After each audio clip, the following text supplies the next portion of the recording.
Halo bosku, halo daingku dimanapun kalian berada, welcome back to my YouTube channel Ipam Project Property of by PT Karya Jaya Urnama. Oke bosku, sedikit sini saya akan sharing apa-apa sih data yang harus disiapkan, dokumen yang harus disiapkan untuk pelaporan pajak di kantor pajak terdekat ya, itu di kantor pajak. Jadi sedikit tambahan bosku, silakan ayo kita taat pajak, ayo lapor pajak kalian, pajak NPWP pribadi dan pajak PT Badan atau UMKM ya. Harus dilaporkan paling lambat 1 Januari sampai akhir Maret ya. Kalau NPWP pribadi tidak dilaporkan, maka akan kena pajak denda 100.000. Dan yang paling parah, jika pajak PT Badan atau UMKM tidak dilaporkan, maka dendanya itu adalah 1 juta sesuai peraturan perundang-undangan. Dikena denda 1 juta ya. Lumayan banyak bosku. Sudah bayar denda, dibayar juga pajak-pajak tahun-tahun sebelumnya yang nunggak itu, seperti itu. Jadi mari taat pajak, ayo kita bayar pajak. Oke sih. Sebelum untuk pemula, video ini untuk pemula ya. Jadi video ini untuk pemula bagi yang baru mau melaporkan pajak pribadinya atau pajak perusahaan badan perorangan, bisa ikuti siapkan sebagai berikut. Jadi saya baru menghadap di kantor, kebetulan saya punya PT perorangan UMKM. Saya dikasih ini oleh petugas di sana di kantor pajak. Jadi kalian silakan datang ke kantor pajak terdekat di kota kalian. Karena untuk menyetor SPT tahunan di online itu di aplikasi DJB atau di websitenya DJB pajak tidak bisa langsung dilakukan karena harus ada EVIN ya. Jadi EVIN ini harus diaktifasi, tidak bisa online. EVIN itu harus diaktifasi di kantor pajak, jadi harus diaktifasi di kantor pajak terdekat. Nah, nanti di EVIN itu setelah diaktifasi dia akan dapat nomor. Nah, nomor nanti itu yang dipakai untuk registrasi setiap kita mau login ke aplikasi DJB online. Nah, apa saja harus disiapkan ini dia. Yang pertama lampirkan ini yang pertama ya, harus kita siapkan. Ini yang dikasihkan saya dari kantor pajak tadi. Ini silakan datang ke kantor pajak, ambil formulir seperti ini. Ini formulir aktivasi EVIN ya, seperti ini modelnya. Ini formulirnya seperti ini. Jadi silakan diisi di sini. Silakan diisi di sini badan orang pribadi, NPWP pribadi, tanggal lahir, NIK, warga negara, kemudian EVIN untuk badannya juga diisi, nama, NPWP, NIK, tanggal lahir, warga negara, paspor kalau ada.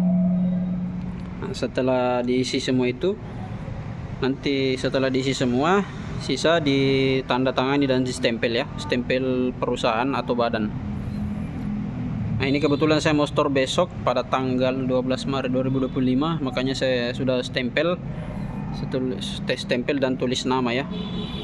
Cuma sebentar saya mau, nanti setelah ini nanti saya isi, setelah video ini nanti saya isi anunya bagian atas. Oke, setelah ambil formulir di kantor pajak terdekat, yang kemudian nanti setelah diisi ini, setelah diisi formnya, lampirkanlah nanti pada saat pelaporan ini. Lampirkan print atau fotokopi KTP, NPWP pengurus atau NPWP pribadi, fotokopi ya, dilampirkan. NPWP badan juga difotokopi atau dilampirkan atau di print. Kemudian akta pendirian. Nah, ini saya sudah siapkan di sini berkas-berkasnya, contoh-contohnya ya, saya kasih lihatkan seperti apa. Yang paling pertama saya lihat dulu ya.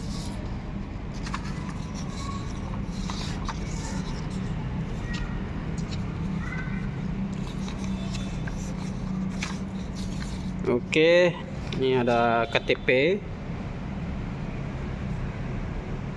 kemudian NPP, ini NPP pengurus,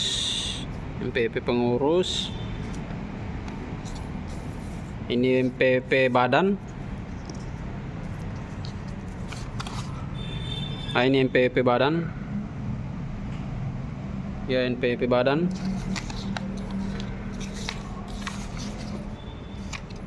Jadi ada satu KTP, NPP pengurus, NPP badan 3, ditambah akta ini ada 2. Oke, begini contohnya aktanya. Ini, kemudian ini satu sertifikat pendaftaran perubahan perseroan atau sertifikat pendirian ya. Nah, seperti ini sertifikat akta pendiriannya. Karena ini PT perorangan, jadi tidak pakai akta notaris ya, kecuali kalau PT perseroan, PT terbuka, itu harus ada akta notarisnya. Ini perseroan pribadi UMKM, jadi tidak kena tidak disertakan akta notarisnya, tidak ada memang seperti itu.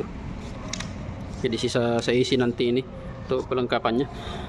Sekedar informasi untuk pembayaran pajak untuk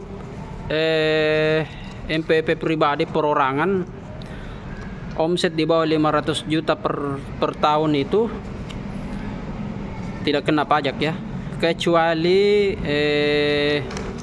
perusahaan perseroan pribadi atau perusahaan UMKM PT perseroan itu tetap kena pajak ya,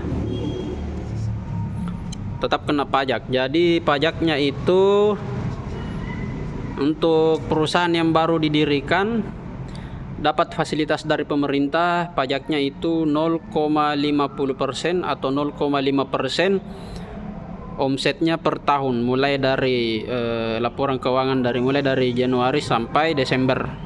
Contoh Januari sampai Desember 2024 seperti itu.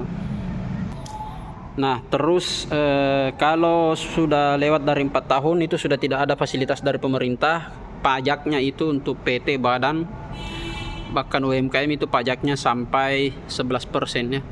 Lumayan banyak menurutku ya. 11% itu omset laba rugi, omset pendapatan selama 1 tahun itu. Selama 1 tahun itu. Dan ini saya setelah dibuat EFIN-nya nanti bersamaan didaftarkan. Nah, ini contoh laporan keuangan untuk didaftar untuk SPT tahunan saya. Jadi yang disiapkan itu neraca, kemudian laporan laba rugi, laporan laba rugi, kemudian bruto. Nanti diisi di sini tahunnya akhir tahun 31 Desember 2024 ya, tanda tangan. Nah, ini cukup, ini saja 2 berkas yang disiapkan untuk syarat mendaftar SPT tahunan. Cukup siapkan berkas untuk EFIN, untuk pendaftaran aktivasi EFIN, kemudian bawa serta laporan keuangan PT badan kita mulai dari laba rugi, neraca dan bruto ya, rekapnya laba rugi. Dan yang paling dibutuhkan itu adalah laba rugi, laporan laba rugi dengan neraca ya. Oke, bagi yang mau dibuatkan laporan keuangannya yang bingung, bisa cek video saya di sebelumnya. Bagi yang mau lihat contoh-contoh pembuatan laporan keuangan, bisa lihat video saya lainnya juga, akan saya nanti upload nanti. Oke, thank you bosku, terima kasih sudah menonton. Mohon maaf segala kekurangan. Ini hanya sekedar sharing saja, semoga berkah ya. Salam ki jai daleta, mari ki di